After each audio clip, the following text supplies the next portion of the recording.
5 3 បាទនៅសល់8ចាអានេះមិញយើងចៃទៅវាឡើងទៅជា16រាយមិញណាបាទតោះអញ្ចឹងយើងមកធ្វើនៅលើប្រមាណវិធីម្ដងព្រោះលេខ1នេះនៅក្នុង10យើងមិនអាច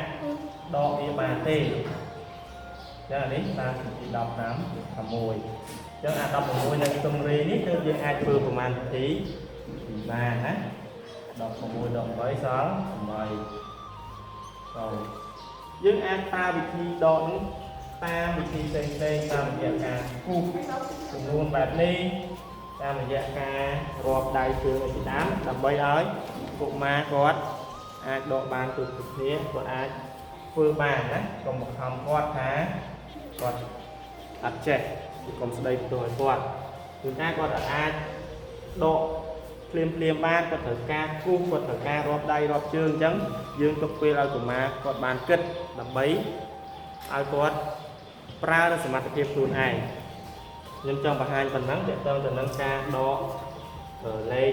2ខ្ទង់និង1ខ្ទង់តែលេខនៅក្នុង10គឺលេខ1ថាហេតុអីបានយើងត្រូវ